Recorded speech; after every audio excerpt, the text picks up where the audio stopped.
No idea, mate, but apparently we're live somewhere with a key that I was sent, but it's not coming up on the video. So...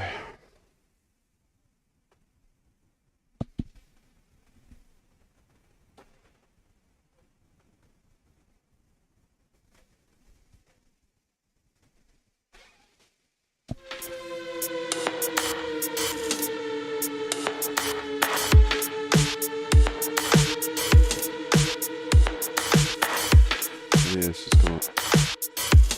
I might come for it for some reason.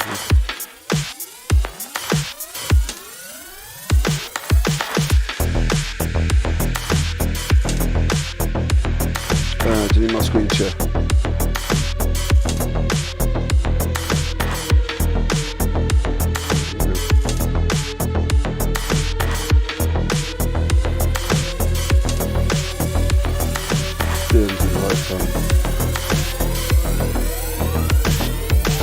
Okay, dude, you've got 2 minutes and then we'll be live.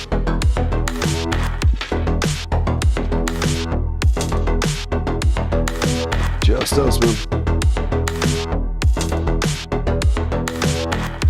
So I found out. But it's just this.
Didn't fancy this one solo.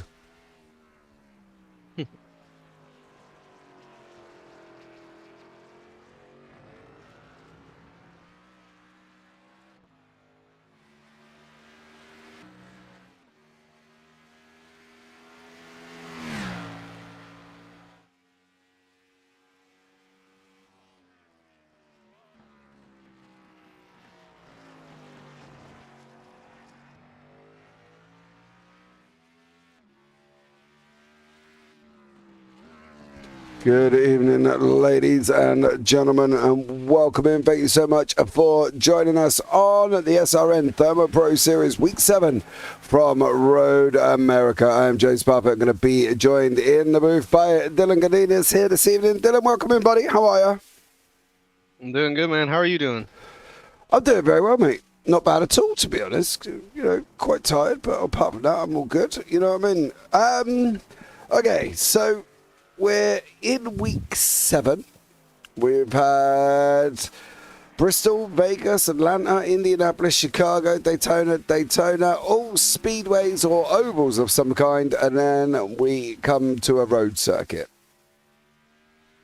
I mean, this is definitely the shakeup that I think everybody was looking for. If you weren't excited before coming into the, this race, you're definitely going to be excited now because you get to see some different strengths come out of these drivers tonight. And, obviously these higher horsepower Xfinity cars, a little bit of a different setup than the trucks. The trucks were just at Canada, and that was a very eventful race last night. So I'm excited for this one.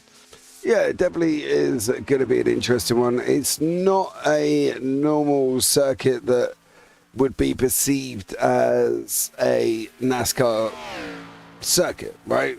I'm generally not a lover of NASCAR's being on road circuits in general.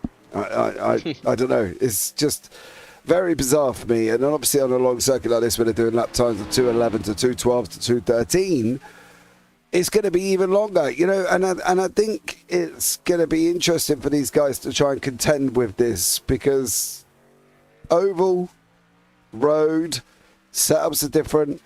It's a completely different way of driving. You've got to give it more time to stop. It's going to be tough for them. Yeah, I mean, these cars obviously they love to go in circles more than turn right. But you know, obviously having that high weight, these cars weigh about 3,500 pounds. That solid rear axle that is in them, that's the older configuration as opposed to the new Cup cars. The Xfinity cars, they definitely have a little bit of a difference in weight transfer when going into a corner. If you do cook your entry, all you're going to do is just lock up and you're going to wear out the front tires. So that's really where you're going to see the handling fall away in these cars on these longer tire runs, is that these guys are just going to get tighter and tighter and tighter trying to make these corners. So the lap times will fall off pretty drastically. But I'm curious about the driving, but I'm also curious who has the proper strategy for tonight. That's what's going to be key. Okay, so we've got a stage break at lap 8. That's what they've got, and then we're going to have a straight, probably 20 lap run by the time we get going again on lap to the end of lap 30. At least they've got that break, right? Well, it's going to be tyre heavy. It's going to be tough for them, but overall, are they going to cope all right, do you think? Because down the Marine sweep down into turn 5, it's always going to be difficult. You know, what are we looking out for here? Definitely just keeping the tires cool and keeping the brakes cool. If those brakes heat up too much, you will get a certain degree of brake fade. Not as drastic as you might expect. The tires are going to give out beforehand. But what's interesting about Road America, that most of the corners are almost 90 degrees. It's very tight. Some of them almost being a hairpin, and long sweeping corners. It's a really big mashup of variety. There's a corner here that every different driver is going to have a strength at. So no two drivers are going to have this place down like the other. But it's all about pace. It's we were saying this back at Atlanta. It's a marathon, not a sprint. So if you're able to hold it down for the long haul, I think that's who's going to be on top tonight. Yeah, I do fully agree. I think it's two things that are going to come out of tonight. One, you've got to keep it on the race circuit. You know, to finish first, you got to finish. To first, you got to finish. But it's not going to be easy for them to do that. That's the problem. If they're going to start sending it too wide, if they start going to send it silly and crazy places, it's not going to end well. Yeah, it's definitely not going to end well. And one thing about road courses, it's a completely different ballgame than ovals. The flag ruling is different. So usually with road courses, if it's a one-car incident that goes off, they will give a lot more leniency to throwing a caution. It's going to be a lot different as opposed to, if one car went off at the oval, well, there was a full field caution. Everybody slowed down. Where here, you have a lot of room to roll off and get out of the way. So there might not be a caution unless somebody is ending up blocking the racing surface, James, and that might be your hit or miss, because if you do fall back far enough, I don't know if you're able to get back up through the field. Well, that's going to be the thing, isn't it? Them being able to get back through the field if there are, if there are any issues. As you say, I doubt very much we will see a caution until the stage break. It's not something in a road course that generally comes out. You're running road rules, as you say, unless it's thrown within the admin, they're not going to see one. And I think that's kind of a makeshift where they're going to have to try and make sure that they finish the race cleanly, because otherwise it could just be all over for them very, very quickly. Got to make sure they get to the end. But on the flip side of that, the person, if he does qualify at the back, Sergio, and others make mistakes in front of him, he's going to start coming through the order. So it can work both ways for the people in and around it. I tell you who everybody here is going to be trying to beat, though. It's those first top two cars of the 07 of Balliet and the 20 of Cortez. They were very fast at Bristol. I was in that race. And overall, like we were talking about race pace and overall, like big picture with a marathon, not a sprint, that longer run after that stage break, I think your prediction is correct. I don't think we're going to see a caution until that stage break. And even after, I mean, if fate comes around like it has been multiple times in these races, we've seen that it usually tends to spread the field out. There's a bunch of guys who get single file, not too much side-by-side racing. And at a road course, that's more rare to see. If it does happen, we're only going to see it very briefly. But with the talent that's in this field tonight, I don't know what to expect. It's either going to be very close, or I think we're going to be pretty spread out. Yeah, I think that's one of the things they're going to have to try and contend with. I think you've got to look at the bigger picture and how they are going to cope with it. I think they're going to have to use their brain, and it's going to be tough. It's going to be hard, but I think they're going to be able to manage it. And hopefully all of these guys, all 15 of them, do get around this course cleanly. Zachary Hines, Connor Cunningham, Landon Ciargiulo, Aldron, Truitt, Shire, Murrow, Wade, Cortez and Balliet. They've all got pace. They've all got common sense. There's no reason why it should go wrong, right? Famous last words right there. Everybody wants it to go well, but will it actually go well? We don't know yet. But I'm getting more excited now, seeing everybody grit up. We're getting ready to go here. Everybody's getting gritted up, and some really big shakeups, like you were talking about. The guys that do have the pace, aren't really on top this time, and that's where I think this might be a good wild card for a bunch of our other drivers who may not have had the strengths of the rest of the field with the ovals or the super speedways. This is kind of the equalizer. This is the chance to shine. So I'm really interested to see if the talent that was there for Balliet and Cortez last week at Bristol, how they were able to pull away, if they're able to, recreate that same effect tonight. And we know racing at Bristol is generally hard anyway. To be able to pull away at Bristol makes it even more impressive. And that's the thing, isn't it? It's being able to utilize what you've been given and go forward. This, looking at the calendar, this is literally the only road course that's done. And that's the thing. It's not even a popular road course that you would see generally on other NASCAR calendars. You would be looking at Watkins Glen, Chicago Street Circuit, if you really want to make sure that it's a full-on road circuit.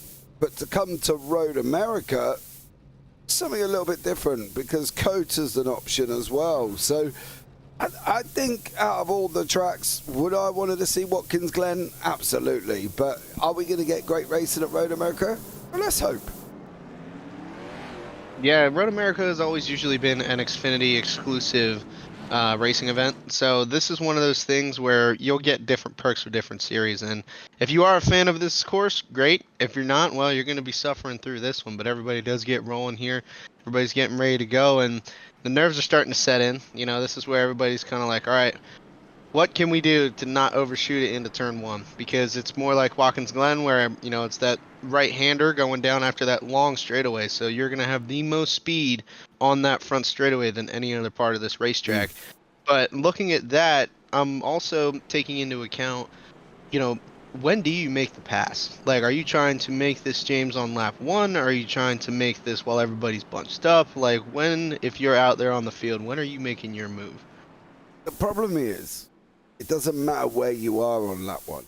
It only matters where you are on lap 30. And there's no point rushing anything. You're rocking pace, and you're doing it in a way that is clean. If you're doing it in a way that sit back and think, actually, do you know what? I've got the pace on this guy. I haven't got to rush the move. You've got 30 laps to do it. You've only got 15 in the field. For instance, if you see a Julo at the back, he can make up a place per lap going down from turn 3 down to 5, down the marine sweep and into this corner where they are now. So he hasn't got to rush it. So sensibly, I would just pick them off one by one.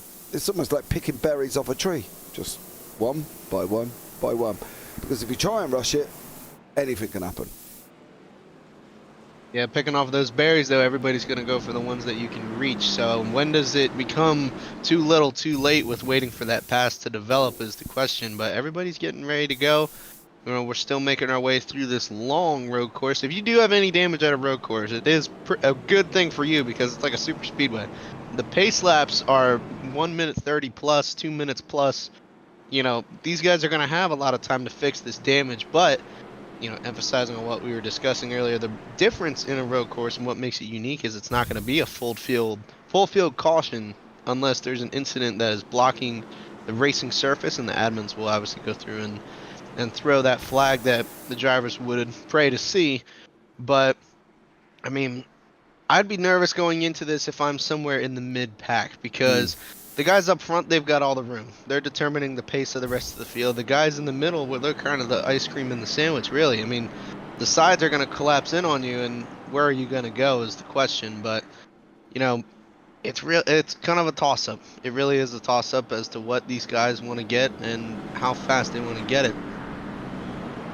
Yeah, I think you just got to be sensible. I really do. I think generally at road courses, what I've seen with Xfinity, with Cups, with trucks, is sooner or later the gaps will appear. And I don't expect there to be any different. I think there's going to be gaps appearing. I think there's going to be breaks in the field. I think everybody's going to be on different pace. You know, this pace lap now has probably been about 2.5 minutes due to the fact that at full speed they're still only going 2:11s. So it's going to be a long one for some of these, but they're on their way round turn 14 now before we go and start making the move. That pace car will be in very, very shortly. You can see it's got a long pit road to contend now. Is Balliet going to back everybody up, or is he going to is he going to go early? Well, he's got to wait for the pace car to go before he can make his moves. Generally on the NTT bridge, that's where we start seeing the signs of the first one, but Balliet's keeping him bunched up. Now he's gone. Now he's on the run. Cortez on the outside there. Wade on the 69 machine on the inside. He's in third place. They're coming down into turn one. Dab of the brakes. Get the car hooked up. Get it turned here. These heavy machines are not going to want to be broken late with. They're not formulas. They cannot break late because of the way that the makeup and the aerodynamics work. And you see Cortez on that outside line just get muscled out by Jackson Wade. Everybody got away from cleanly. Zachary Hines has taken a little trip off the side of the circuit, but he's managed to get back up going again. And Balliet takes the whole shot and leads on the way down to turn 5. Yeah, you can see that gap already starting to form up front. Everybody kind of does single file out behind them. Not really too many big moves there, but a lot of guys had gone through the grass. Cortez goes wide. He comes back onto the racing surface. Oh, the 17 makes contact. Keeps it straight. That was Scherer. Back next to Jackson Wade. Does end up completing the pass. But yeah, everybody's getting really settled in now. You can see some more passes developing up here with the 69, 17. The 85 is coming along well with Morrow. He's going to try to take advantage of this on the inside. Cannot get it done. No, can't get through on the way around the carousel. This is going to be the corner for everyone to try and contend with here. Shoya is trying to go around the carousel. If you put the gas too early on there, you are likely to be coming spinning out. There was a big old slide on the left-hand side by Morrow. Too much power. You're relying on it having grip, and it hasn't got it over the first lap. You can see that with Shoya going left off the side of the circuit, coming through the keep, which is normally quite an easy corner to contend with, and they are struggling here, and that's the thing. They've got to give it a few laps before they start pushing. Ciadulo, as we spoke about, moving his way through the field. He's up 3 places from where he was at 12th. He dropped back on the pace lap. Is now made up them 3 places again. But Balliet out in front. Cortex 8 tenths back. Then 2 seconds to Shoya and Wade and Morrow and Truett. 4 having a battle, but the gap's appearing at the front.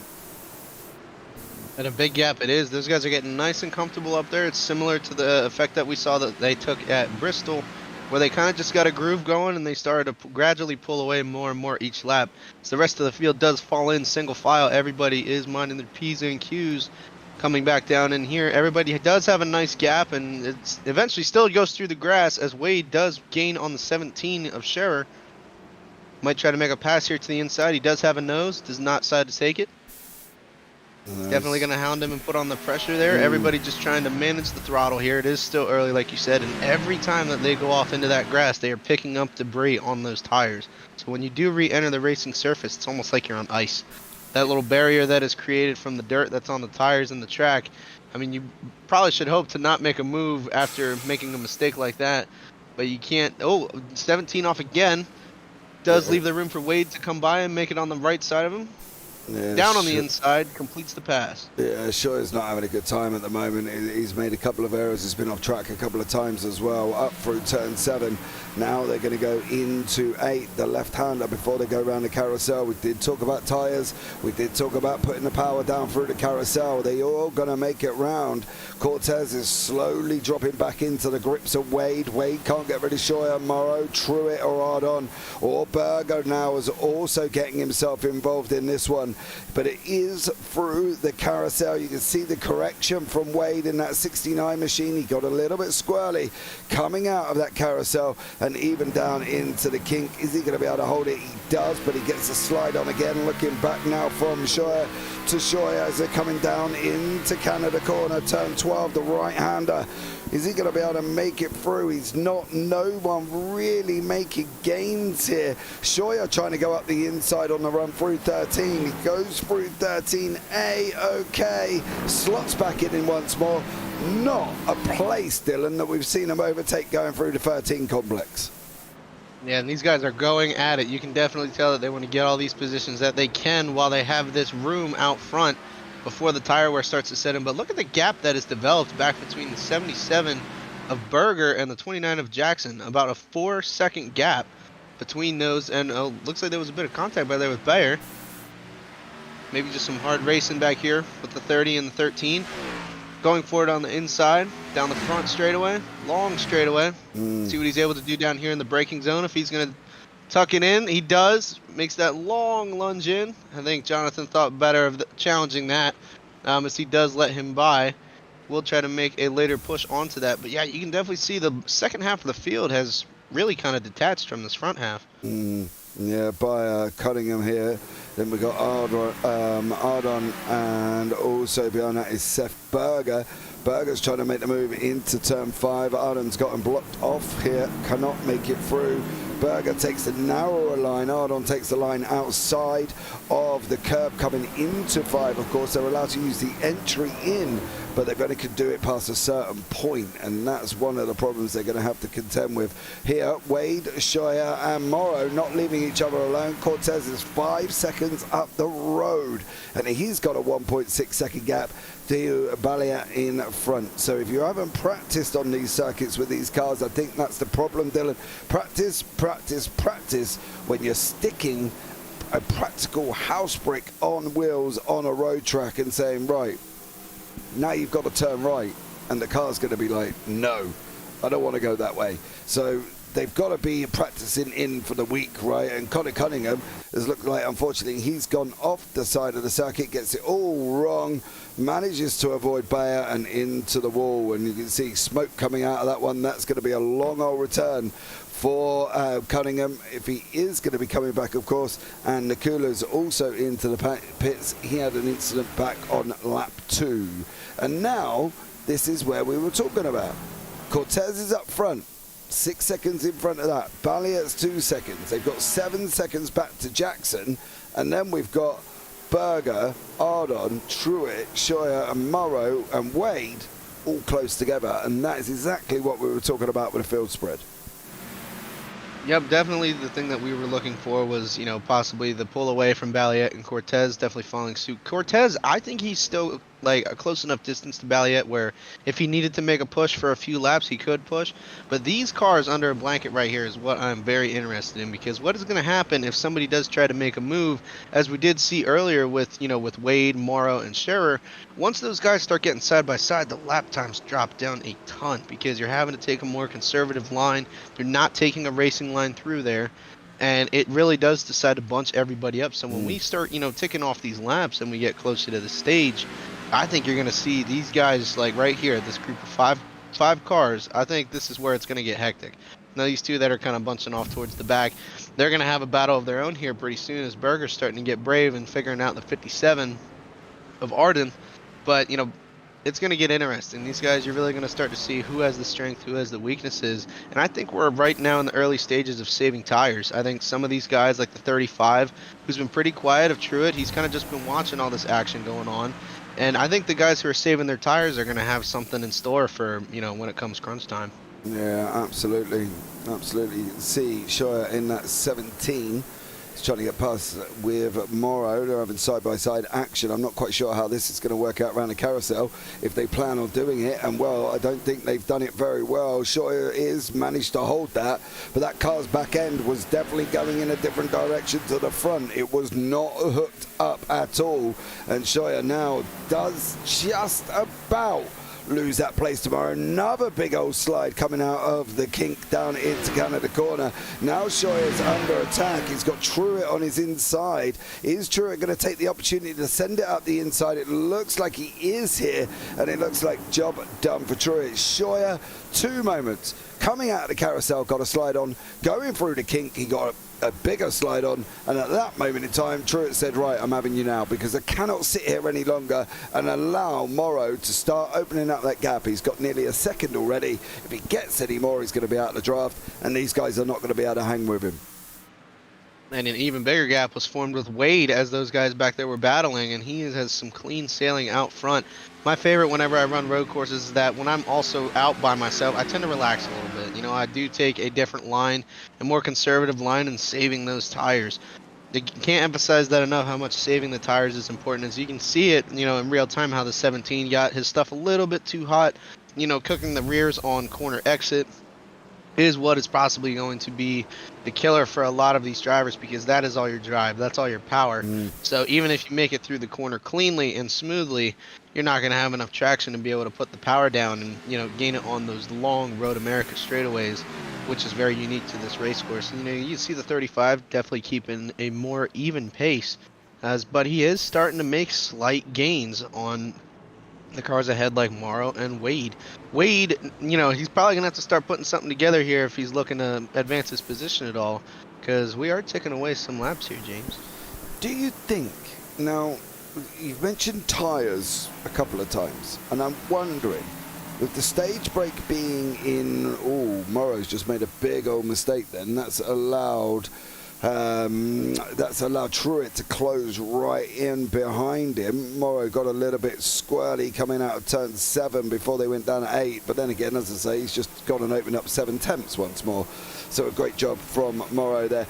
You mentioned tyres. Do you think we're going to be saving tyres in the first 8 laps, or do you think we're going to be thrashing the hell out of the tyres to try and move up as far as we can, and then use another set after the stage break? Because the stage break's only 8 laps in, so surely they can use what they've got, right, and then worry about saving it after.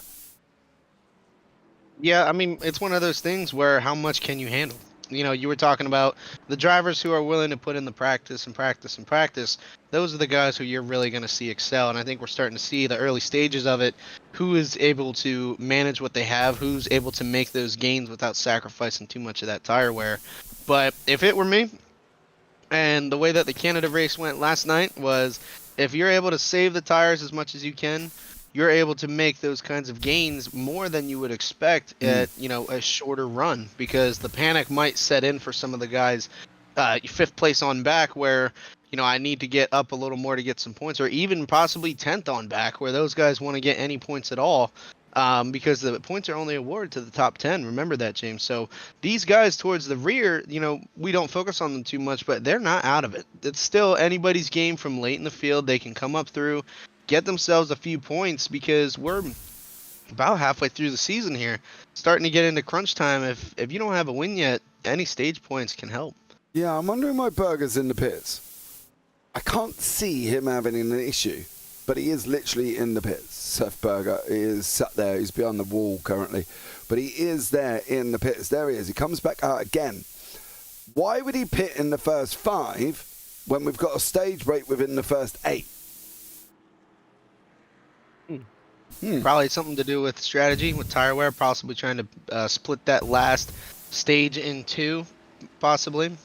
I don't know, mate. I'm a bit lost by that, to be honest. I wouldn't have thought we'd have seen that, just judging by the fact that, in my eyes, there's no need. I think you can get 8 out of these cars, and You know, Yeah, I agree. don't get me wrong. If you're trying to burn them up and you're on the grass every 2 minutes and you're coming back on and then you're revving them up and you're spinning, you're going to get them hot, right? Chad, welcome in. Thank you so much for joining us. Happy to see this league still running hot. It is still running hot here on the Speed Racing Network. Don't forget, if you are here, subscribe, turn on the bells and like the broadcast and do all the other fancy jazz that you can do here. But for me, I don't get that from Berger. Maybe there's something that we don't know. Maybe I don't know. Maybe magically he's got something that's gone on in the car that we haven't seen, but I can't physically see him labeling as having any major dramas. But never say never, right? And at the end of the day, that's what we're here for. We've got Zachary Hines. He's chasing down on Jonathan Bayer as they're coming around the kink here. Bayer in a number 13 machine keeps it off the side of the grass, which so many have visited. But now this is where the thing is where we sit back and go, this is where we've gapped. Josh Balliot, 7 seconds to Cortez. 6 seconds to Wade. Closest is Morrow and Truett. Truett is not very far apart. Scheuer losing time, 1 second back. Ardon, 2 second back. 22 seconds back in 8th place is James Jackson. Ciardulo's free behind that. Bayer's free behind that. And Hines is half a second. So they are definitely getting gapped. But in the next 2 laps, we're going to have a stage break, which is going to bring them all back together again, hopefully. Yeah, I think it's, you're kind of locked into this position now. There's no sense in, going that hard just to get one more position and possibly making that mistake. But Truett has different ideas as he does dive down to the inside of the 85. Amaro does swing it out wide. Will he be able to make the pass? Still side by side going through there. 85 does pull ahead. 35 is still on the inside. Truett, can he make it stick down there? Does appear to be making the pass. This is not over yet, James. No, they're still going up through 7 into 8. Truett made it through Morrow. That brief little moment of battling has brought Scheuer into the mix, and he's in there in the 17. But we also know he's had a big old tyre issues at some point because he was sliding that car up and down, and he wants to make sure that he's not doing that. As we go on board with Scheuer here, we'll see what sort of steering inputs we've got coming through the kink. Is he going to be able to hold it through the kink? That's going to be the question. Hold it. Is this correction? There's another one. So again, he's still a little bit sliding through that kink there, Dylan. And I think for what should be technically an easy corner, the kink, it's not quite becoming that easy, as that was the wrong line by Ben Morrow in that 85 machine. Should not have been taking it that tight, and unfortunately that's opened the door for Scheuer to get through before they've even got to 14. One thing I do find that's interesting is you can definitely see how a car is handling based on the line that a driver is taking. If you do have more wear in the tires, you are going to try to make that corner as large as possible. You're going to want to try to lengthen and widen the arc of that corner because that is less that the tire has to catch you as you make that rotation on through, which is why you saw the drastic difference between the 85 and the 17 going through there, one on the inside, one on the outside, and you saw the speed difference in the drive off.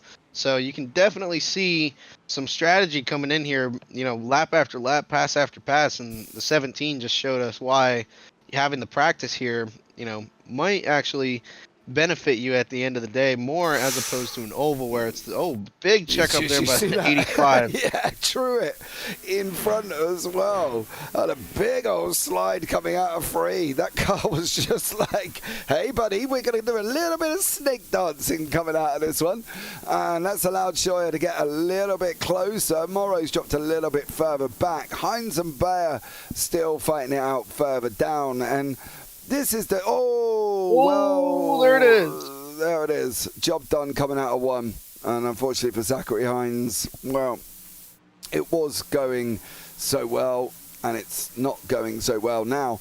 We talked about practice, and one of the things I've noticed is, obviously, I've started running trucks, and I've got a little bit of an excitable edge for trucks. I've run them at Bristol last week, won a few races, which was great, and was leading the division that I was in. Don't get me wrong, guys, I'm not in Division 1, all right? Let's just put it that way. I think I'm about 3 from the bottom, but listen, it doesn't matter, I was still leading.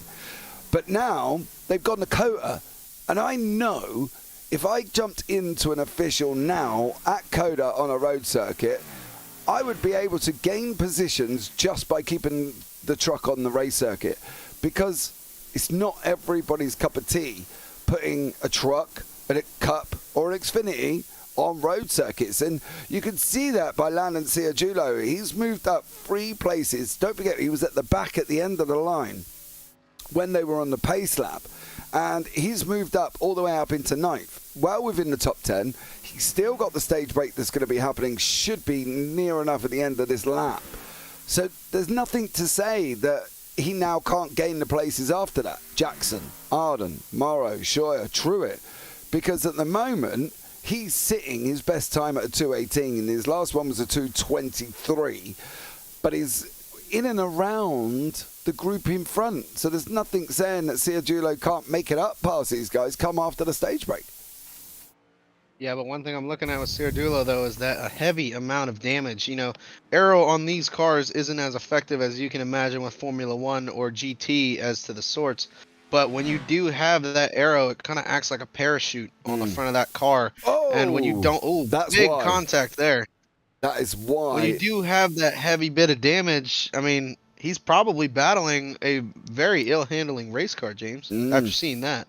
Yeah, I didn't realise that they both went off. That was James Jackson and Ciargiulo went off together.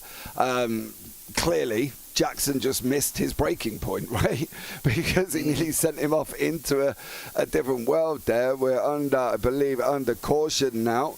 I'm going to presume that would be the stage break. I don't think that's anything major, unless I'm looking at Jonathan Bayer and he's just decided and he's thrown the caution. But generally, I think we did say lap 22 there as he goes round. Surely he's not going to, that wouldn't be a caution for that from Jonathan there. But we are under caution. I'm going to presume that would be the stage break on lap 22. That would give us 8 laps in.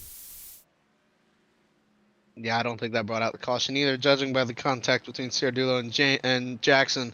That was pretty heavy contact. I'm actually surprised that they were both able to maintain pace after that. It does probably explain the gap difference that we were noticing and how drastic it ended up being.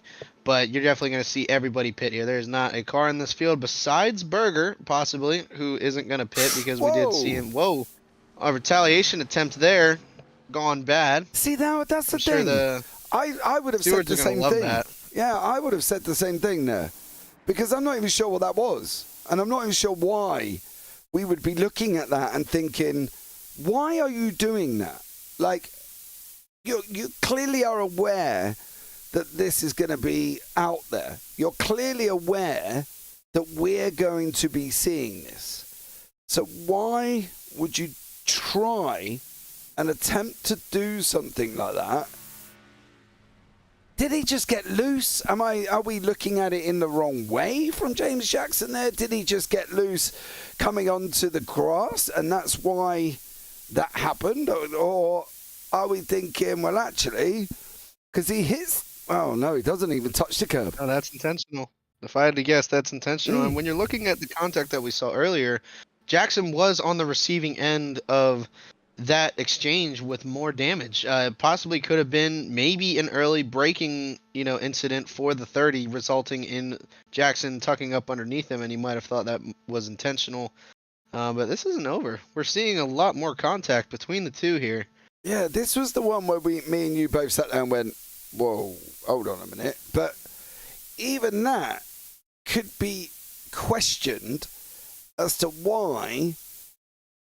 Because there's no slowdown. I think that's that was not all a race. Jackson there. Yeah, this is not the racing line, is it? Surely he should have been going to the left of him. Yeah? Or am I? Because Ciargiulo leaves the door open. That door's wide open. Like, you can get a barn through there. But he doesn't. He just drives straight into him.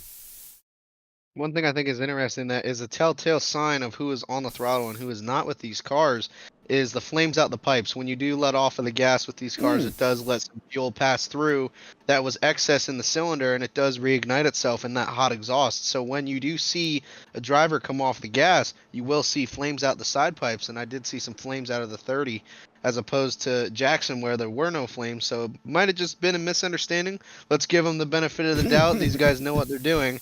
So I'm curious to see how this is going to play out because they do re-enter the grid right behind each other. Yeah. Chad, however, in YouTube chat has a completely different opinion. Is they both look intentional? Yeah,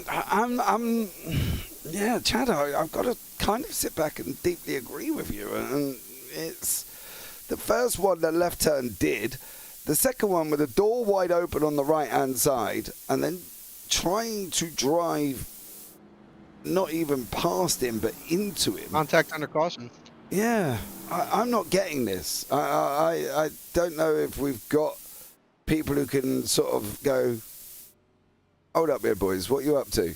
You know what I mean? Because it doesn't, yeah, I'm not it doesn't look clever, but there we go. Maybe I'm just being a bit of a conspiracy theorist. Who knows here, Dylan, to be honest. But yeah, sorry, I don't get that. And unfortunately, Jackson was behind on both times, so it looked like the contact was initiated from there. But look, maybe it is just hard racing, and that's hopefully what we're seeing.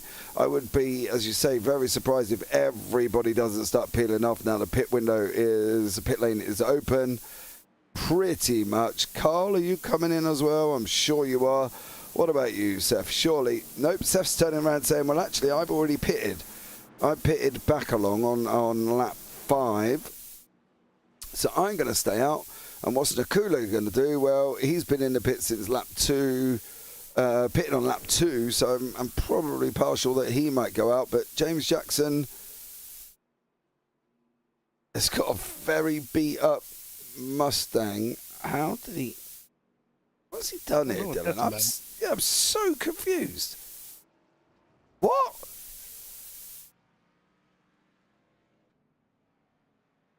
Well, I mean, I don't think they have sobriety tests in iRacing, but if I had to guess, he might have had a few to drink after that one. That's biased. Because now it's a completely flip-flopped exchange between the two. We saw a lot of retaliation from the 29 to the 30, but now we saw from the 30 to the 29. I think this is heating up. I think if these guys go back out on track, I don't think this is over. I don't. But now they're both in what would technically be the doo-doo, because both of them, I didn't know how else to put it, to be honest, Dylan, without swearing, but both of them now look somewhat responsible.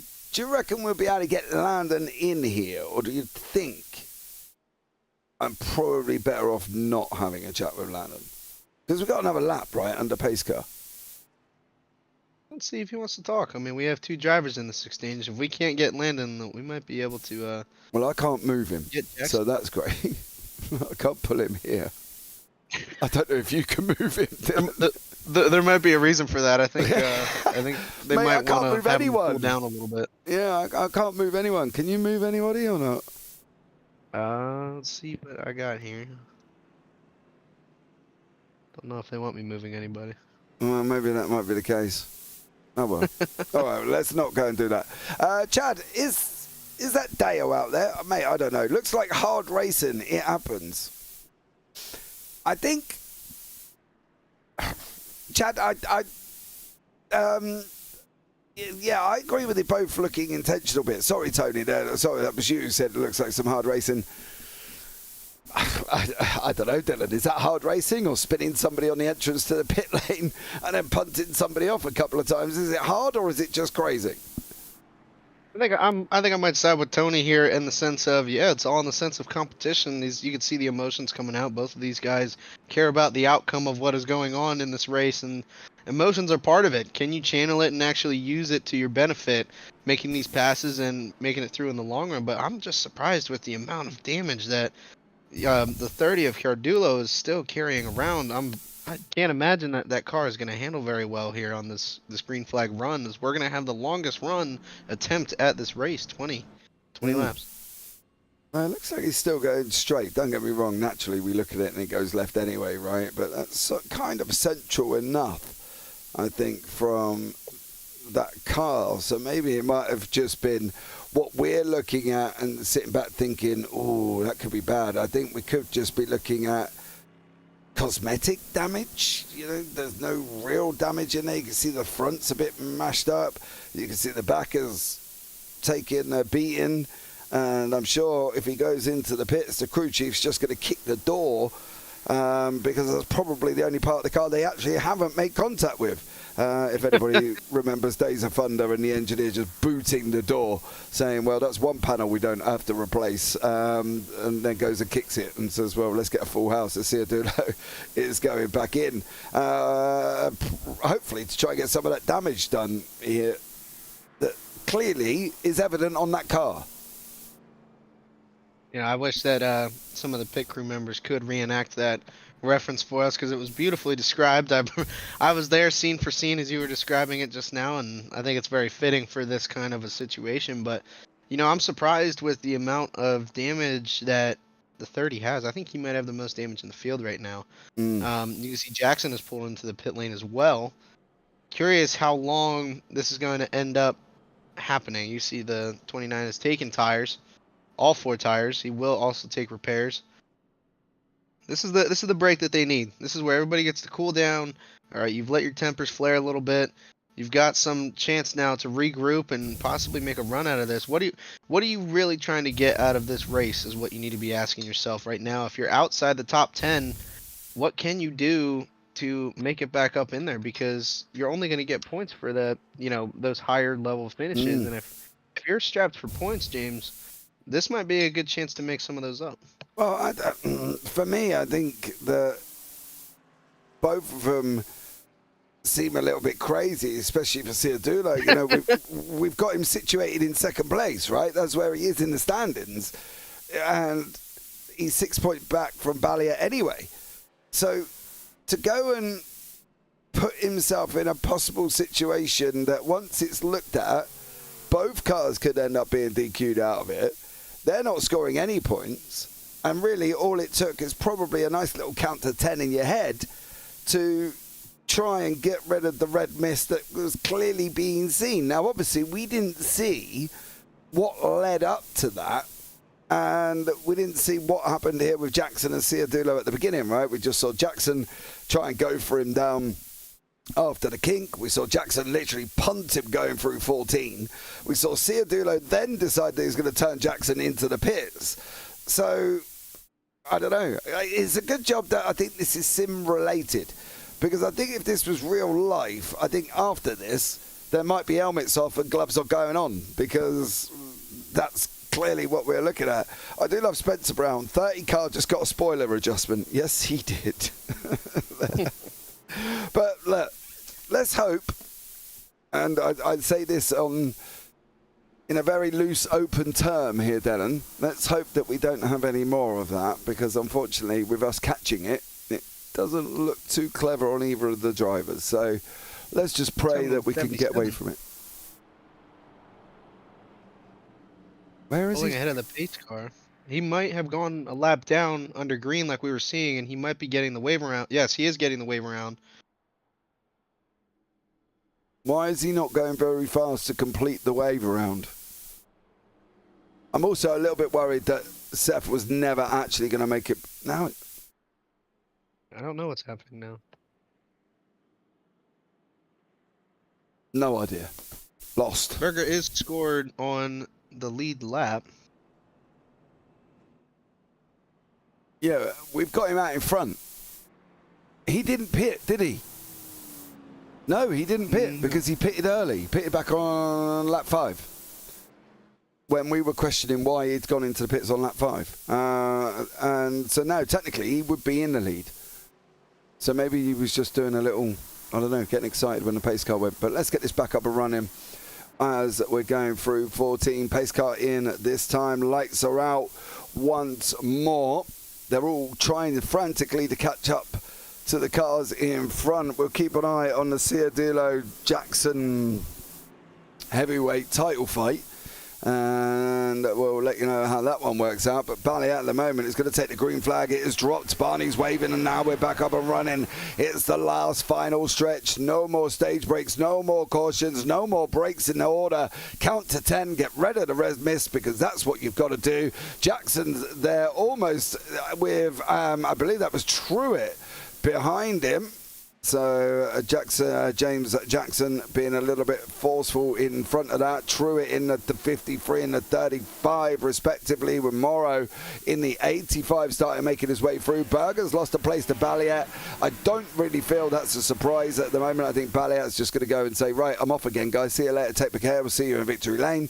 Cortez is trying to make his way past Wade and Berger here. But at the moment, Berger's in that 77. Restart's good for some, not good for others. Yeah, you're seeing that tire where those old tires are definitely going to be hurting him here, as everybody else is just driving clean around him. You can definitely tell that that might not have been the right strategy to go almost, what was it, 3 laps earlier than everybody else. You can see how much wear he's actually had built into that. He's dropping like a rock back through here. Was up 7 positions from the start during the green flag when it dropped, but now he has fallen back down to 6th. So can he hang on, and how long do you think he can hang on, James? I can't tell you. It was, well, everybody else pitted on lap 10. He went in on 5. So it's 5 lap old tyres, unless he's going to presume that everybody else will have to go in again, because he's might have to go in earlier. So if he goes in earlier, then people have got to pit round about the 25 mark. He should then overlap them. That should get him to the end. But I think he's going to have to go with about 10 to go, which means taking them tyres out of lap 30 on about, where is he, lap 30. That leaves us 10 to go. That would put him on 20, pitted on 5. That's going to be 15 lap old tyres, which are going to be screaming at him at that point. So, yeah, tough choices for Berger, but still interesting to see how it works out. And Jackson Wade with Cortez and Shoya right behind him. Yeah, and you can see the gaps that are already starting to form. Everybody has definitely spread out a lot quicker this run as opposed to the run before. But up front, I mean, Balliet, he's kind of pulling a Max Verstappen here. He's just, once again, pulled clean away from the rest of this field. I wonder what he has up his sleeve, and if he can hold that pace, it'd be very impressive. But you can definitely see Cortez back here struggling with Wade. I wonder if that's a strategy thing, or if Wade has actually outpaced Cortez as opposed to that earlier run that we saw.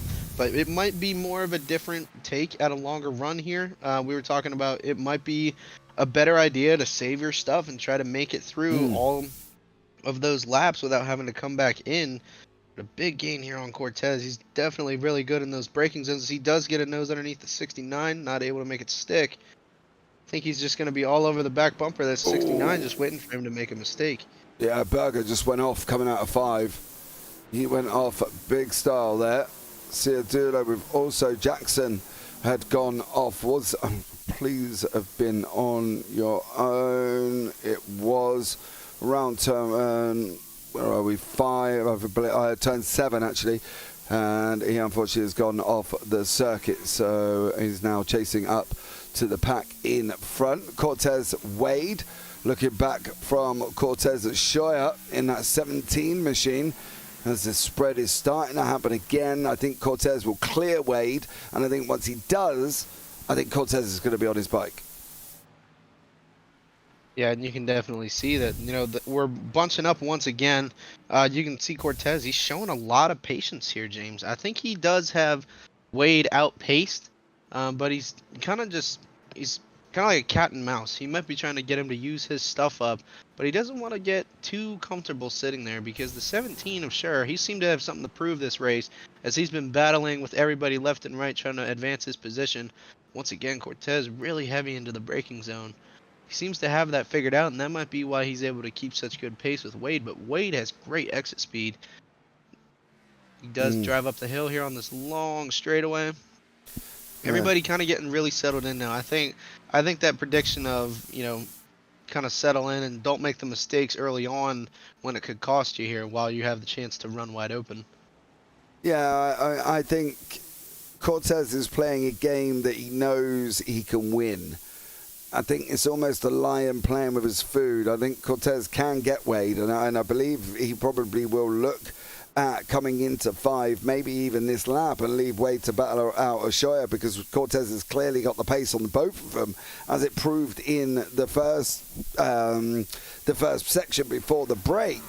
But I think in general, Cortez will try. He's going to cut back. However, he's very late on the brakes there, trying to get that machine stopped. As Cortez got a little bit of a slide, that's allowed Shoya to close back up. We've got Jackson and Ciardulo back together, down in 12th and 13th. Both of these guys obviously out of that point scoring position, but there is Jackson with Ciardulo this time as they're going up under turn 6. And let's see how this battle, it reminds me of a world war and the fighting commencing, and it just seems like it's on that pressure point, that pressure pot that is bubbling away. It's like an old kettle from the 60s that used to whistle at you when you put it on the heat too long, and it's boiling its head off and it's whistling, and next thing you know, if you leave it long enough, it just goes bang. That's what I feel like we're watching with Jackson and Ciardulo here. Yeah, but I can definitely see one thing for sure is that Jackson is battling heavy suspension damage. As you look at the camber on both the left and right front tires, they are bowed way in. That is not the kind of camber that you want at a road course, especially to that degree. So you can see he's having issues holding it on there. I think that front suspension is giving him some problems, and he's not able to make the gains that he would like to on Ciardulo. But that also makes me wonder, what kind of damage is Ciardulo, battling with? A big dive bomb here on the inside. I think you're right, James. I think this kettle's getting ready to go off if they're able to catch each other. Yeah, absolutely. And Ciardulo's trying to make a break. He's just cleared Bayer. And Jonathan Bayer there did get past. Now Jackson's trying to go around the outside of 14. He should cut back. It looked like Bayer may have just gone a little bit straight on. He didn't. Ciardulo is now bolting off. He's got Nikula in front. There is Nikula in that 66 machine. Ciardulo in the number 30. And Jackson and Bayer going down that long straightaway. I will, like, little interesting fact for you, right? That straightaway is longer than my high street. My high street's not very long, like literally up to the pit lane exit, pit lane entrance, you've probably gone past it. So for them to be running that length is absolutely amazing. And it ain't, Dylan, I live in a little town, mate. There's no big long high streets. Yeah, but definitely they make that straightaway look a lot shorter when they're all bunched together, and you can see right there that suspension comparison on that left front between the two cars. I was noticing the 66 of Nikula as well. He does have left front suspension damage. A lot of these cars are not going to be turning the way you want to, and when there's not that amount of grip in the front tires like you want, you are going to tend to lose the rear end. It's going to track a lot more. It's not going to end up hooking up like you want it to, because you're going to definitely start dealing with some oversteer, especially with that much negative camber. It's definitely not going to help the attack angle, as we do say, with that race car. But you can see he's having a hard time there, Jackson out back. But these guys up front, they're definitely keeping it pretty tight-knit. I think it's a little bit of a... I think the patience is worn out, James, judging by that overtake from Cortez. Yeah, I think he kind of just was getting a little bit held up. He was like, right, hold on, I've lost 7 seconds here already. It's probably more than I probably should have done, and is now going to break away. I think Cortez realistically knows where he's at. He knows he's fighting for second. Balliet has just gone. He's gone down the road, and he's in next week already by opening up 7 seconds. I think the top 3 are going to be brought by these 3, unless Morrow can do something special and make use of what's happening in front and come and join into the battle. But I think that's probably it. As far as the top 10 goes, depends if Ciardulo can get Nikula, and if he's struggling with damage, he might get done by Bayer. If Bayer's managing to hold on and his car does look pretty good, it could be a Ciardulo-Jackson battle once more. But I think the top 3, Balliet is going to win, Cortez should get second, and I think Wade and Shearer should be fighting out for the third.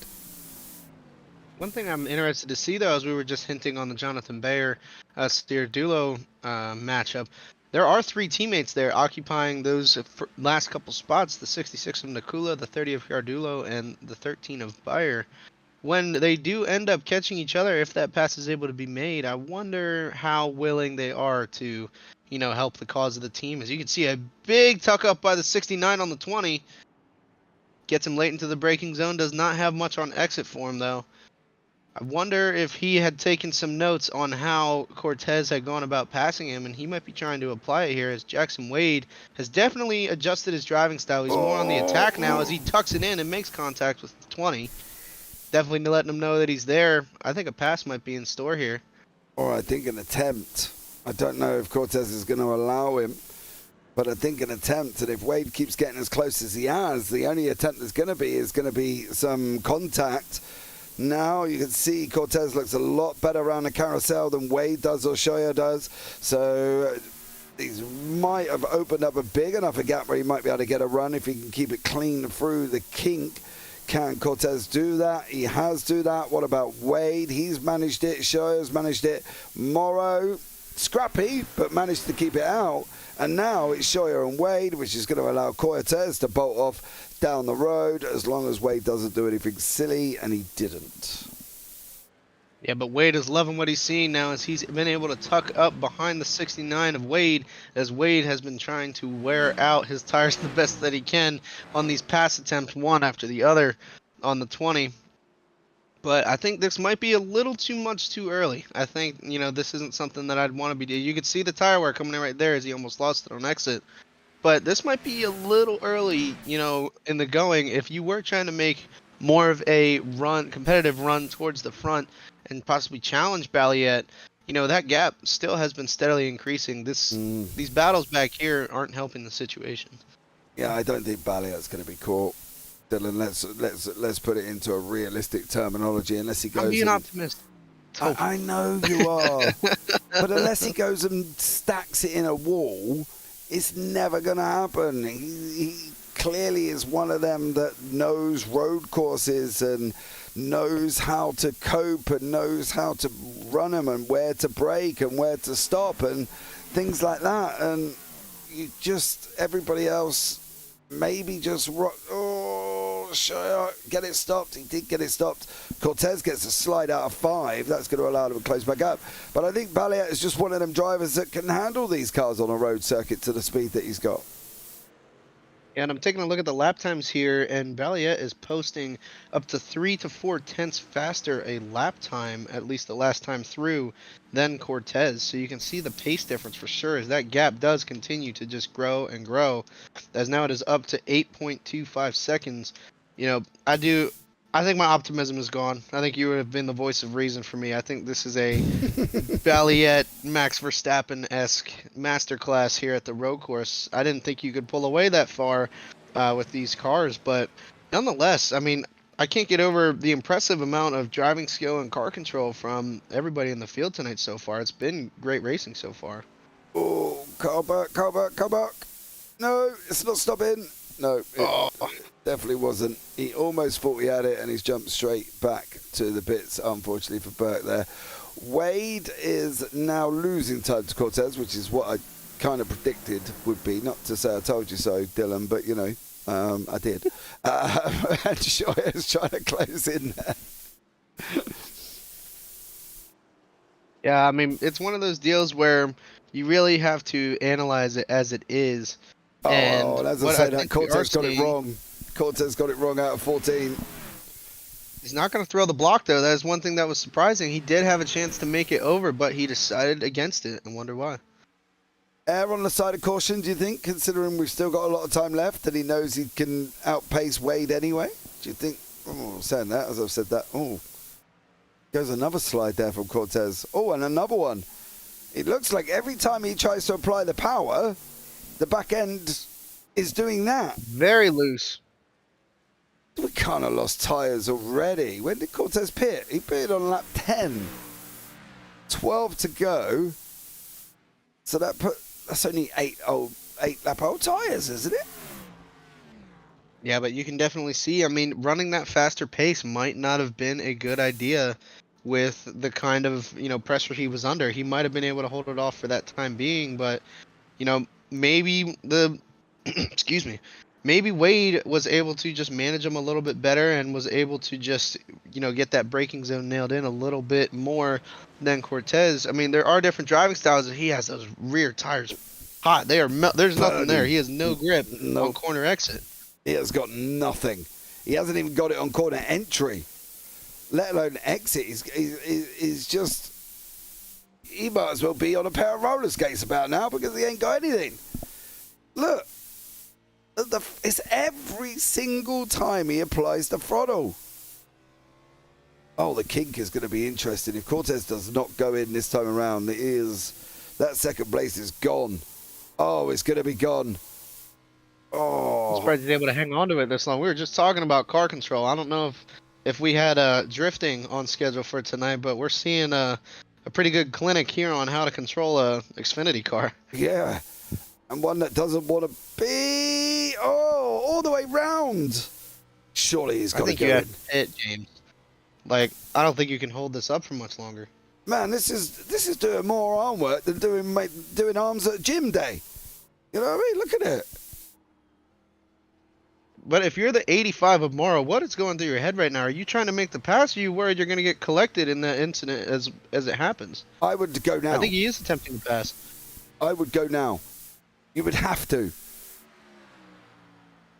And why didn't he go in?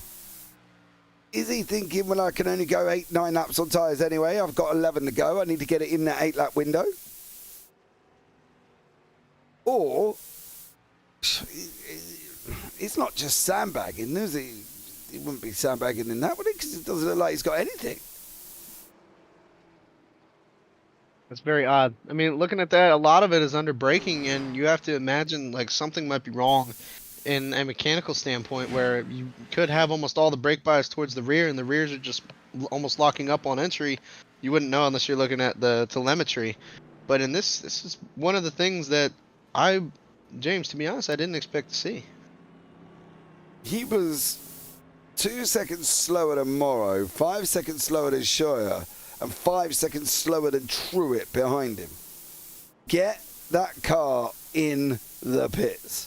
You have either smoked, or you've broke, or you've done something to the car that's not working. Clearly, it's not working. Yeah, something's definitely amiss on that car. He almost loses it right there. I don't know how much longer he can really hold this up.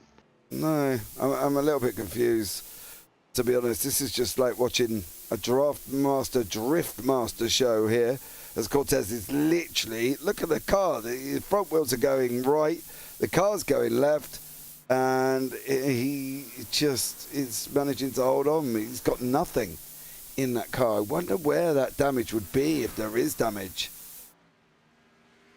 That can't be right, surely. Yeah, something's going on here. I don't know what I'm not sure. is happening with that. It almost seems intentional. I don't want to say that, but I can't imagine why it would be intentional.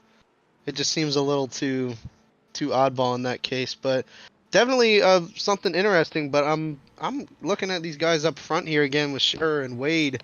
I don't think this battle's over here for the second position. Now that Cortez is not in the mix, I think that, we might actually see a switch up here for second place, but that gap has increased from first to second almost 12 seconds. Yeah, he's in the pits. He does bring it down pit road.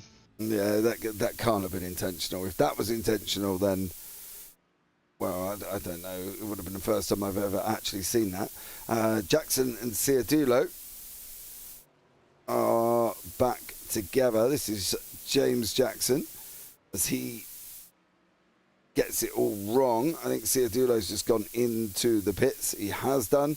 So Nakula's in, Ardon's in, Cortez is in, which is really no surprise. Possibly a lap later than he probably should have done. Now where we go with Balliet here, he's been out just as long as these guys have on the tyres. He pitted on lap 10, he's 10 lap old. I suppose in a deep down kind of way, Dylan, he hasn't really had to push them tyres, has he? No, I don't think he's going to have him pushed at all. I'm curious if he is able to make it to the end on fuel. I mean, it doesn't. You can see the difference in the driving style from, being this far ahead in the field as opposed to back with the guys battling for position. There is no, points to miss here with Balliet up here just having a masterclass, a good drive once again. But this switches things up now. You did see a big group of cars back there make that pit, but now you're going to be almost a full minute off the pace. What are you going to do here? Is it worth making that early pit call? But there was 5 to 6 cars that will come out with new tires here with 10 laps to go. If we're talking in conjunction, are the guys on new tyres going to catch Balliet? No, not at hope. In fact, you got more hope of winning the lottery. So go and put it on. Well, you have. I know I probably shouldn't be as blunt as that, but that is the scenario. I don't think, to be honest, he's even thinking about tyres for probably another 2 or 3 laps, because I think he's just held on to them that well. He's got no reason to. Yeah, I'm with you on that one. I think he kind of has this one in the bag, and he's kind of just had some clean sailing. But the second place of Scherer has pulled away 2 seconds on Wade, and Morrow does come down in the pits. He was in P4. So I think we're going to see the whole field make a pit stop here. I wouldn't be surprised as Jackson almost puts it into the wall coming out the kink. We have said the wall coming out the kink is an interesting one considering how fast it should be. Morrow is in. Nakula's taken 3 pit stops. James Jackson on 1. Cortez is now on 2, which I'm glad about that because I don't think that was just painful to watch. Ciardulo's been into the pits for over 2.5 minutes. I'm wondering if that purely is damage-based considering what we saw go on. And now the field are getting very, very spread here. They're not remotely near each other, in fact, if we looked at it that way. How about Nakula, though? He was one of the first drivers to end up pitting during this race, and he's made his way up to the 5th position. I'm curious if having that different pit cycle would make him good to the end here on this strategy. As we were just talking about the difference now in the gaps with everybody. I think he might have enough of a cushion to be able to just, bide his time. There is only 9 laps to go. He might be able to bide his time and lock into a top 5 in this race. I think there's going to be some interesting strategies going to play out here, because if you're looking at the last lap times or the best lap times, you see Balliet's lap time, the best lap time is 3 seconds quicker than Scherer, right? Scheerer's on 2:16, Wade's on a 2:16, Truett's on a 2:16, Cortez is on a 2:15, so technically based off lap times, he should be sat in second, but I don't know if obviously what the situation is with Wade and Scherer, whether or not they're going to go in, because apart from, Balliet's in now, so that sums it up that he did have to go in. He got it to lap 9, so he's on 11 lap old tyres. Scherer in, Wade in, Truett would be the next one. And would think he's probably going to follow them down pit road as well. He has done. Yeah, Nakula's the only one that hasn't. Well, he pitted back on lap 11 and has done 3 stops up to that one, Dylan. Whoa! Oh, just as we say that, he nearly goes Shortcut. off. Yeah, sliding as he goes around the corner in that 66 machine. So, yeah, interesting things happening here within this race. I think we'll wait for the pit stop cycle to start opening up and seeing how this one all pans out. Nakula into the pits they go. What about James Jackson in? Ben Morrow says, nope, don't need to. I'm going to carry on as I pitted not long ago. So Morrow does come in as well. Yeah. Balliet's in and out. Scherer's in and out. So for Morrow, Jackson Wade. Behind Jackson Wade there.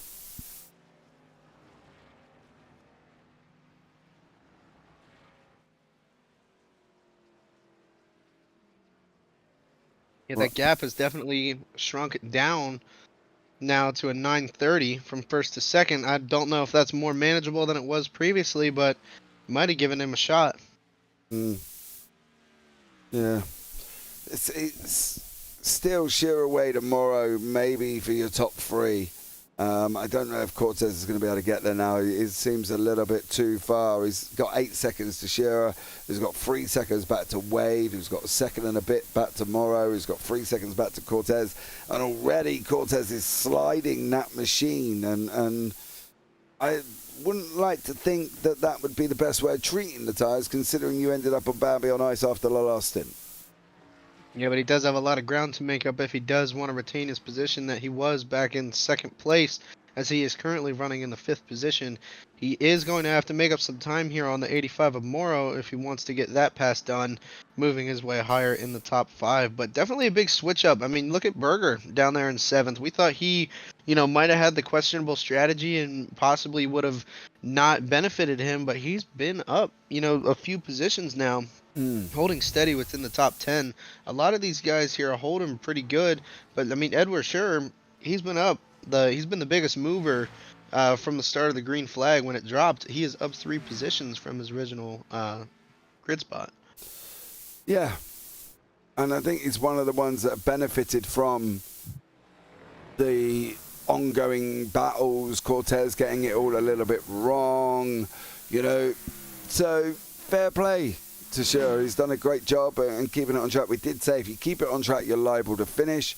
And currently we've seen that, haven't we? We've seen these guys keep it on track and finish. Landon Ciardulo is out, Burke's out, Hines is out, and Cunningham's out. So, yeah, interesting one. Yeah, we're running out of cars pretty quick here. I don't know if we have another caution in the books unless it's a one-car incident. I think we're done seeing contact between drivers taking everybody off. But, yeah, look at the spread between everybody. We really don't have anyone that is sitting right on top of each other. It is all one by one by one. Everybody is running their own race at this point.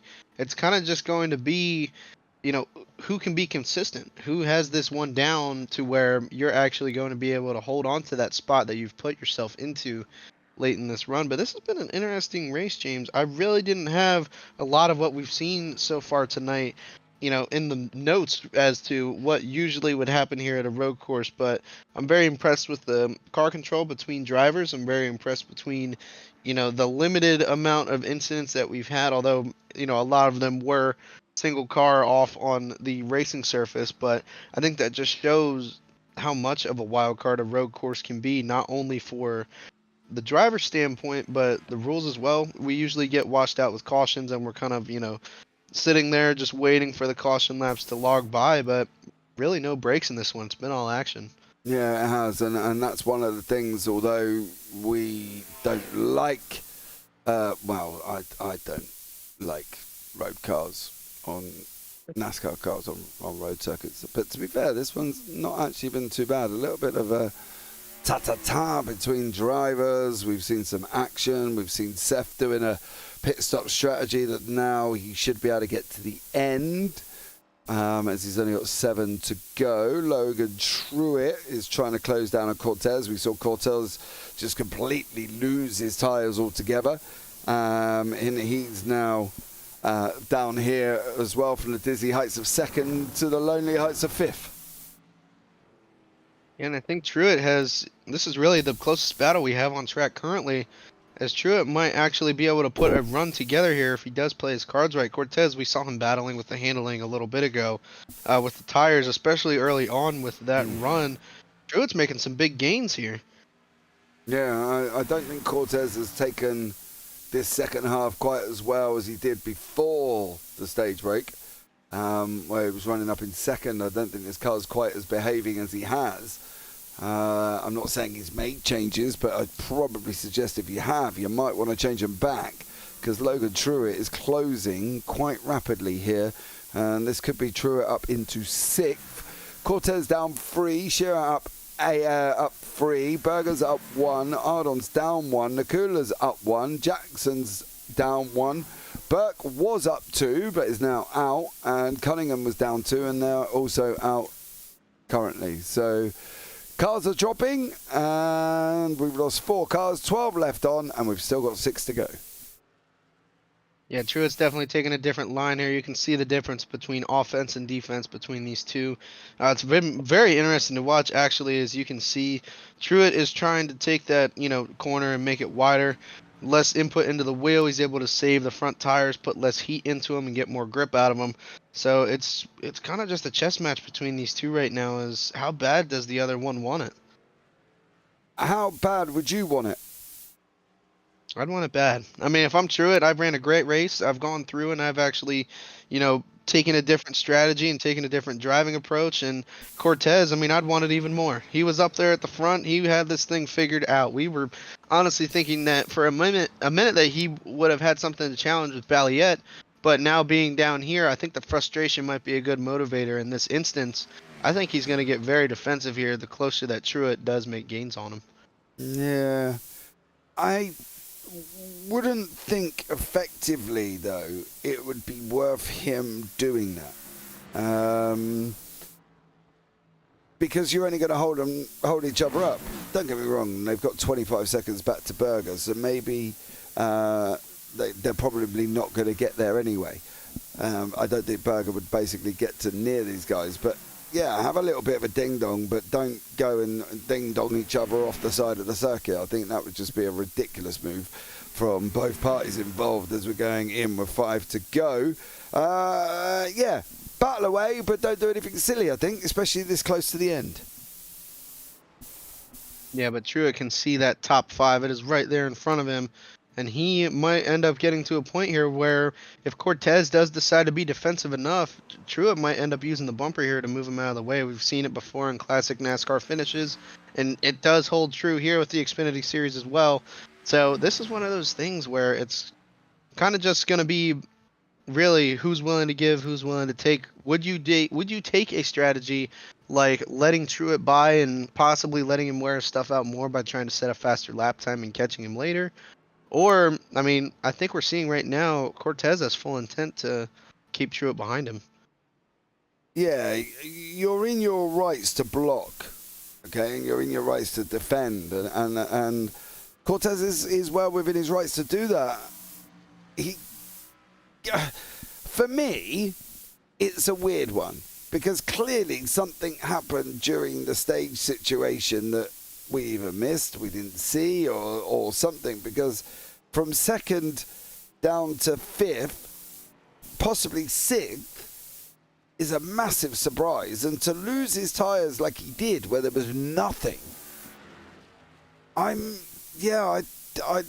if he's made a change to anything, then I would definitely look at putting it back. Probably too late now, so he's just going to hang on to the edge of the cliff almost before it drops off again, which if he's only going to get 8 laps out, and he pitted on lap 20 in the next 2 laps. Ooh, big slide.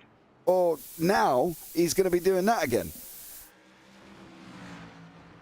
Yeah, you can definitely see that Truett was taking a more conservative line as they do make contact there side by side through the S. Truett holding strong on the outside. He might be able to swing it wide. He's been very strong in this sector of the track, coming back onto the front straightaway.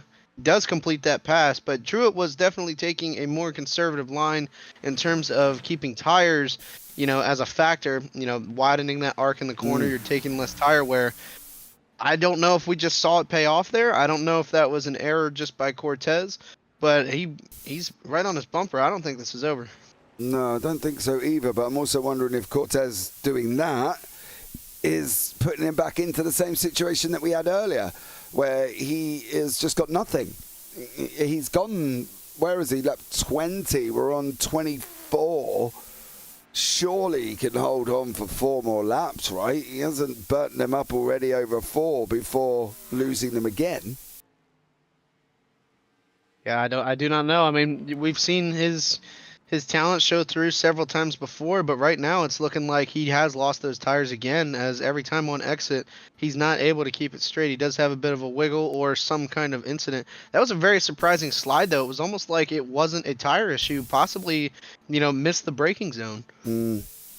Yeah, it's tough to watch, I think, for Cortez, because it's such a shame with how well he was doing. Jackson and Nakula are your closest battle on track. Jackson's closed up. He's pulled 2 seconds out of Nakula on the last lap, or 2.5 actually, to be blatantly fair. Nakula's not going to fight this, surely. I think he is. Then Jackson's going to be on his bike and it'd be good night Vienna before he even gets past the end before he gets to the end of this lap, I think. So that battle's going to, fizzle out already, like a bad built fire on your barbecue. So that's gone. So there we go. They're all fairly spread out now, Dylan. Yeah, I think that was a smart move by Nakula. I mean, it's so late in this run, and you're already going to have a locked-in top 10 Nakula, part-time driver in this series, but he has shown that he does have what it takes to be here, especially on road courses. Impressive performance from him, and once again being on a part-time schedule. But the Jonathan Bayer outing has seemed to be very spotty. Truett, being up there, kind of the Pied Piper of the group, holding strong up there in fifth, but the rest of the Jonathan Bayer cars, it seemed like it was just a tough day for them. Yeah, I do agree. And I think they may have to go away and have a rethink about what they've got to do. I'm not entirely sure what they would do or how they would go about doing it. But, yeah, tough for some of them, especially with Ciardulo, who's out. Bayer's running nearly last. Well, he is last on track, unfortunately. Logan Truett's a little bit further up. So maybe Logan might be able to help him out. But Balliet, 14 seconds up the road, dude. He's just been astonishing. Yeah, I think Max Verstappen needs to learn about this guy. Seriously. I think they could have a good race there in the background. If that ever happened, I do want to watch. But one of the things that I was very interested to see with this race was it was a big shakeup. I thought we had this pretty figured out with the top five, in regards to Cortez, him obviously being up there, but we thought, sure, the early moves that he was making, it might have ended up, leading him in the wrong direction and possibly falling down towards the lower half of the field. But he's been able to hold strong up there, and he's pulled out a 6-second gap between him and third place of Wade. And Wade now, obviously 4 seconds up from Morrow. But this has been a pretty big switch up between all of those top five cars. I really picture them to be closer, honestly. But I think when we were talking about who's actually put in the practice, James, I think it's pretty obvious who's put in the practice today. Yeah, without a shadow of a doubt. You can see it. You can look at the track map on the right hand side, and it will just tell you that the fact that we've got a 14 second, 6 seconds, 4 seconds, 4 seconds, 5 seconds, 28 seconds, 4 seconds, 15, 3 and 18.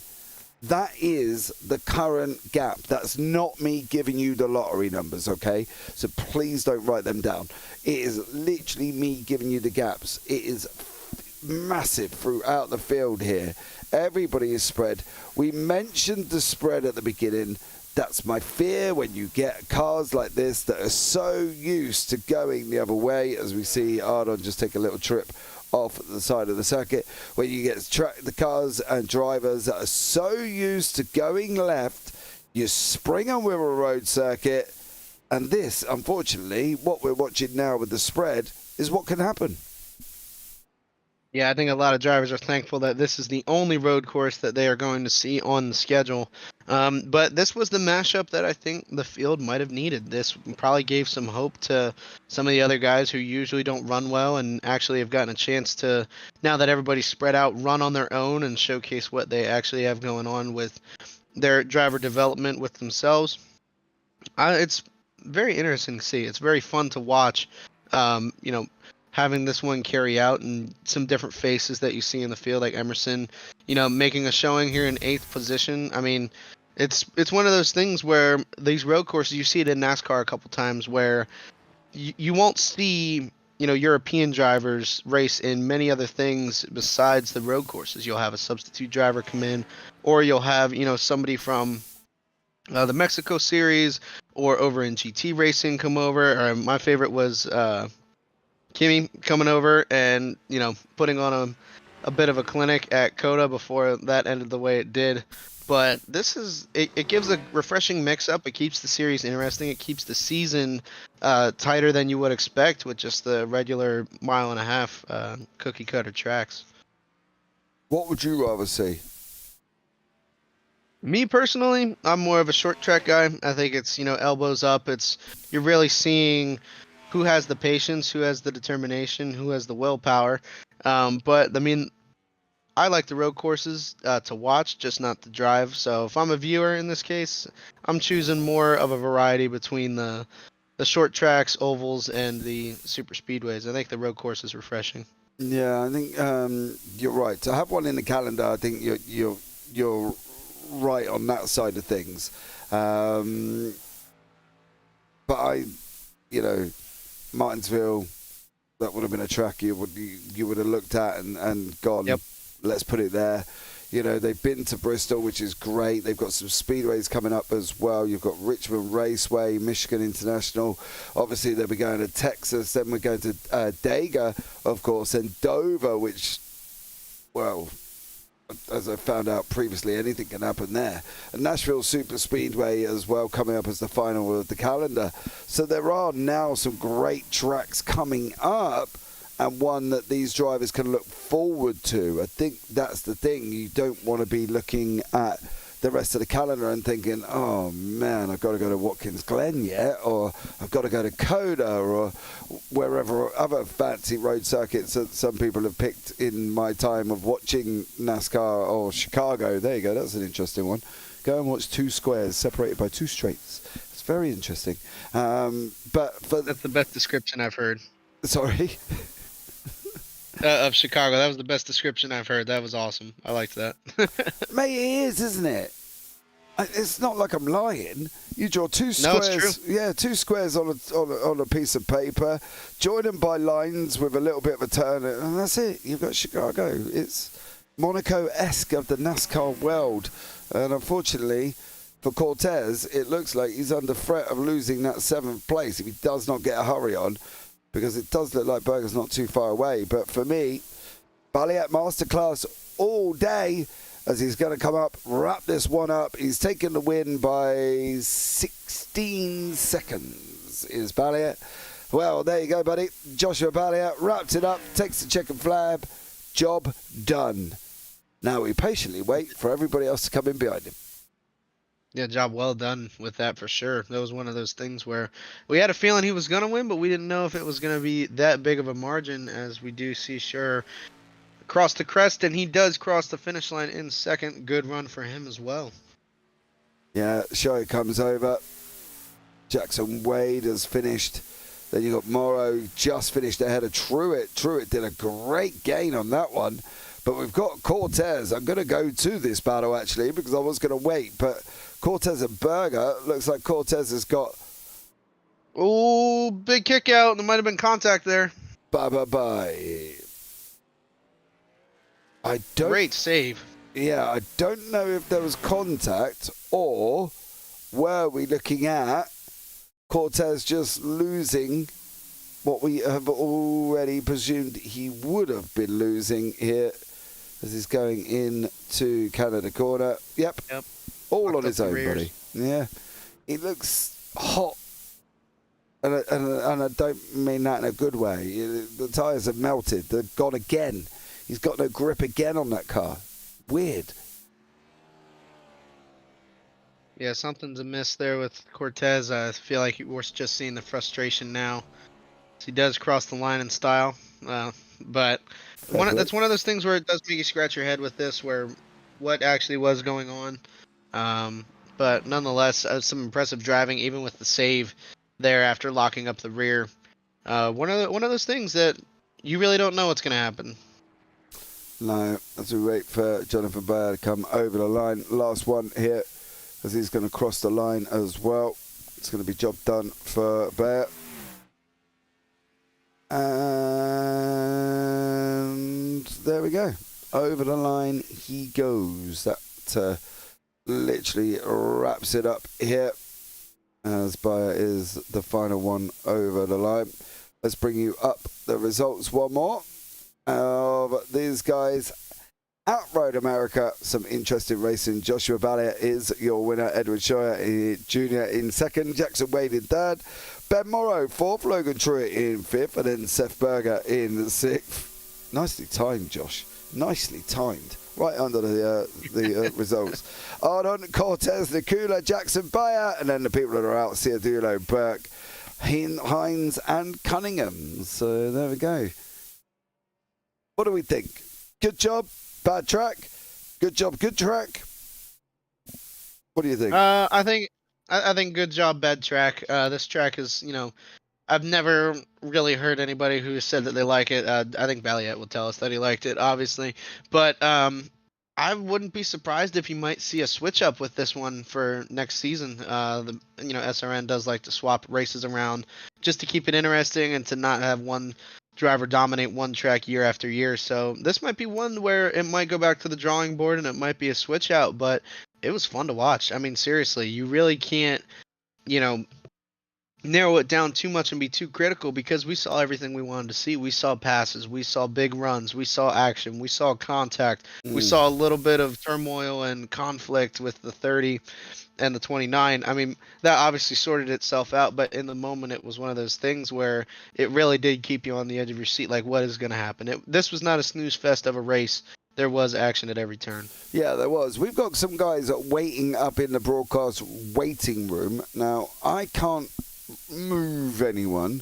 Dylan, I don't think you can move anyone. Can you get into the broadcast waiting room? I should be able to. Okay, let's jump into the booth. We'll have a chat with the drivers up there, and we'll just say to them that we're going to have to take it one at a time here. So we're going to just hop up into the waiting room. Guys, welcome in. Thanks so much for joining us. The reason we are in the waiting room is we cannot pull you up into the broadcast booth, so we're going to have to do it one at a time here. So let's all not shower us all at the same time. But let's start off. I think we'll go with the man who basically just took it from the front. He ran away with it right up into the stage break. Then he ran away with it again after, finished off with 14 seconds up the road, is your 07 car. Josh, welcome in, bud. How are you? Doing good, doing good. Good. Cruised. A little. Vinny was able to hold a little bit in the first stage, and then he kind of got held up when we started the second stage. Joe kind of was a little cruise from there, but kind of burnt up his tires, and then it was just, managing the race, not making any mistakes, not burning up the left rear. Yeah, Vincent did literally burn up his tyres, did he? It was like Bambi on ice after about 8 laps, and he was the same coming into the end as well. Going forward, in your opinion, does a road circuit work with these cars? Yeah, I love stock car road racing. That's one of probably, in terms of stock car racing, this is what I'm best at, is road course racing probably, and second maybe like a short track like Richmond next week. But I guess there's a lot of you can translate from this to next week as well with the braking. Okay, and going forward for you in the championship, what do we think? We're halfway through. You're top of the top of the standings currently. We know Landon didn't finish this race. You come in with a 6-point lead. Where do you see yourself in a few rounds' time? Because you're looking quite comfortable at the moment. I'm looking to just, I guess with Landon being out, that I'm gonna have a pretty decent points gap. So just kind of just ride that to the end and hope. I think there's bonus points or playoff points given for it. So just ride that out and make sure I can stay atop the points. Awesome stuff, Josh. Thanks so much for joining us there, buddy. Anyone you want to shout out before we let you go? Just my team, Ed, Emerson, Vinny. I don't know if I said Seth, and then Burgart's on the hood, and that's about it. Awesome stuff. Thank you so much for joining us there, bud. And look, be interested to see how you get on for the rest of the season. Thank you. Okay, Dylan, do you want to have a chat with Ed here up in the booth? Yeah, Ed, I was definitely impressed with that run. I was really interested watching you as you were battling early on. What was going through your head for those first couple laps, trying to hold on to those positions? Honestly, just taking care of the rears. Definitely a track like this, you just want to manage your stuff and make sure you have it in the end there. I was plan to have a better long run car than some of these guys compared to short runs. I just couldn't fire off as good as like Mal and Vinny and some others, but it's just like once I got control basically out of the stage, then I can kind of set pace to where I needed to. And watching Vinny and Jackson battle a little bit helped me a little bit settle in and save a little bit to get by them in the end, and then just pull away from there after the pit stops. And having the clean air definitely helped the car a lot. But yeah, it was definitely fun. Yeah, you were the biggest mover in this race. It definitely seemed like you had something going on. Is this something that comes more natural to you, like a road course racing driving style, or was this something that you really had to work towards? Honestly, I would kind of say it's in the mix of both. It's a little bit natural for me, and then a little bit of practice, to help with some of these road courses. Some of these road courses I'm not great at, but there's others like Watkins Glen and Coda that are kind of in my favor. Definitely the consistency for me is definitely long run pace. I think my teammates can attest to that. I definitely have a good long run pace, no matter what I drive. So yeah, that helps a lot, basically. Yeah, man, it was a great run. Everything played out for you, and you were able to hang on and bring home a second place finish. Is there anybody you want to shout out? Yeah, I just want to thank everybody at Tank Racing. Props to my teammates for all the help.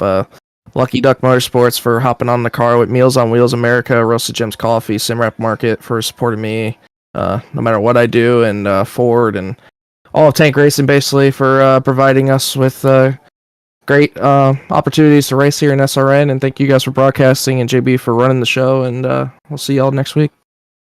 Yeah, man. Good luck next week. Thank you. And the final interview, last but not the least, I'm sure, is Jackson Wade, who took that third place there. Jackson, welcome in, buddy. How are you? Doing amazing. How are you guys? I'm doing just as well, to be honest. Yeah, very good. Thank you very much for asking. I think Dylan's okay. Dylan, you okay?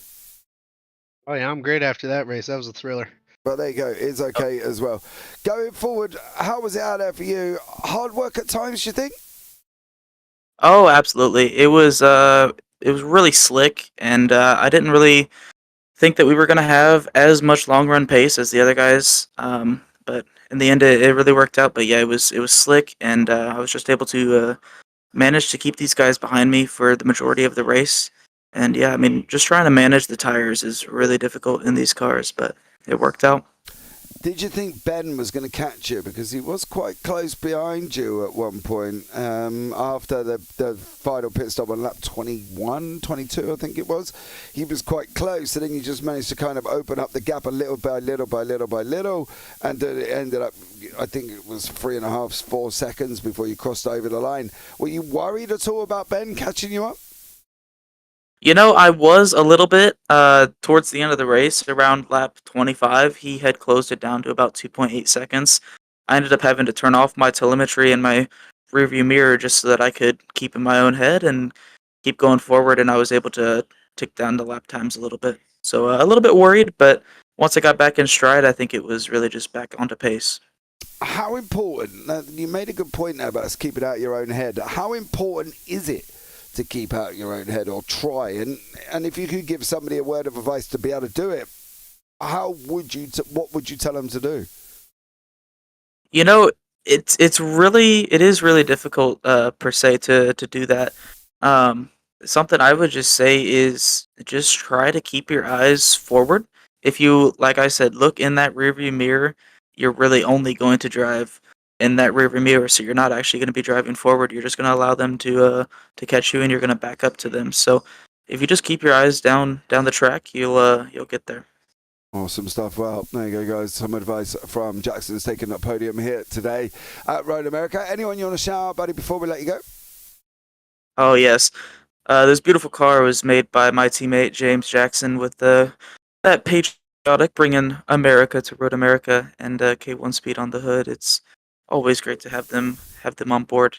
So yeah, just shout out my teammate and designer and K1 Speed. Appreciate y'all. Awesome stuff, buddy. Well, thank you so much for joining us there. Look forward to seeing how you get on over the rest of the season as well. But it's been a pleasure having a chat to you. Appreciate it. No worries. Well, there you go, Dylan. That wraps up the interviews for tonight. I think they all done a great job. I think going forward, these guys will be happy with themselves. one, they've done more than others, right? They survived this course, which is always going to, or this track, I should say, which was always going to be difficult. And two, some of them have got podiums out of it. Cortez, that was an interesting one. Second, finishing 8th. Tires melting. Was that just over driving? Yeah, I mean, I'd have to put it down onto overdriving, only in the sense that we didn't see him make any contact.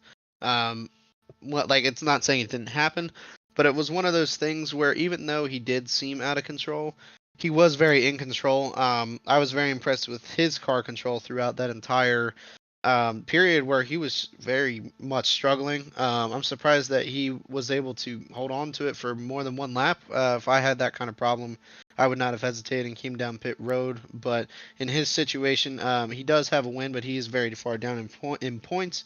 He might have just been trying to hold on as long as he could. But nonetheless, some very impressive driving with it. It was just one of those things where, I can't say I've seen that before. That was very interesting. Yeah, I've never seen that, man. I've got to be honest, I've been doing this for 3-4 years and I've commentated on thousands and thousands of races, and I've never seen somebody take a car and manhandle it round Road America like he did, because that was just absolutely incredible. But there you go, guys. That's going to wrap it up. Thank you so much for joining us. Don't forget to like, subscribe, turn on the bells, and do all that other fancy jazz that you can do here on YouTube. But I think that's going to wrap it off once more. I've been James Parfitt. I've been alongside Dylan Godinez here. Thank you so much for joining us. And as always, take care. Have a great week. And you never know, we might see you on the track sometime. Good night.